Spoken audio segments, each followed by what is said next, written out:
அம்மா உணவகத்தை நாங்க மூட மாட்டோம் அப்படின்னு ஒரு முறைக்கு 100 முறை இந்த திமுக அரசு திருப்பி சொல்லுது நண்பர்களே. ஆனால் உண்மை என்ன?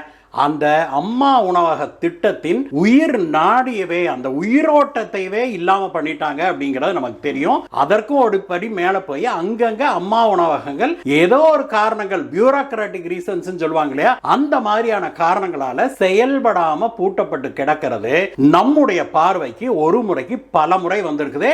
இது தொடர்பாக நம்ம ஏற்கனவே ஒரு வீடியோ கூட பேசியிருக்கிறோம். இந்த முறை ராமநாதபுரம் மாவட்டத்தையே ஒரு ஒற்றை மனிதன் கலங்கடிச்சு பரபரப்புக்குள்ளாக்கி இருக்கிறாரு அப்படிங்கிற செய்தி நம் காதுகளுக்கு கேட்டது. ராமநாதபுரம் மாவட்டத்தில் இருக்கிற அரசு மருத்துவமனை இருக்குது இல்லையா, அந்த மருத்துவமனை வளாகத்துக்குள்ள ஒரு அம்மா உணவகம் ஒன்று செயல்பட்டு வந்திருக்குது. அந்த மருத்துவமனைக்கு வருகிற ஏழை பாலைகள் அவங்க அந்த அம்மா உணவகத்தில் சாப்பிட்டு பயனடைஞ்சு வந்திருக்கிறாங்க. கடந்த 3 மாதங்களுக்கு முன்பு அந்த அம்மா உணவகத்தை நாங்க ரினோவேட் பண்ண போறோம் அப்படிங்கிற பேர்ல அதை இழுத்து மூடி பூட்ட போட்டிருக்கிறாங்க. நீங்களே பாருங்க, அந்த வீடியோல பூட்டு போட்டிருக்குதா இல்லையா. இது நடந்து 3 மாதங்கள் ஆகுது. இன்றைக்கு வரைக்கும் அதுல வேலை நடந்த வாடகும் தெரியல, அதை திறக்கிற மாதிரியும் தெரியல.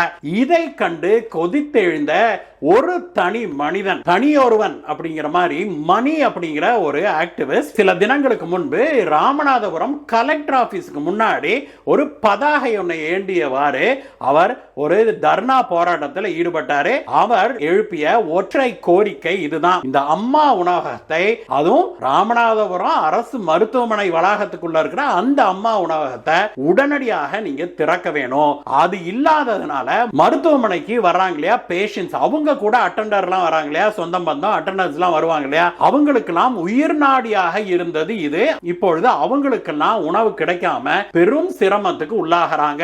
அதனால ராமநாதபுரம் கலெக்டர் இதற்கு உடனடியாக நடவடிக்கை எடுக்க வேணும் அப்படின்னு சொல்லி அவர் தர்ணா போராட்டத்தில் ஈடுபட்டாரு. தனியொருவனாக இப்படி அந்த மணி அப்படிங்கிறவரு எழுப்பிய போராட்டம் தான் இன்றைக்கு ராமநாதபுரம் மாவட்டம் முழுவதையுமே ஒரு ஆட்டம் காண வச்சிருக்குது அப்படின்னு சொல்லணும்.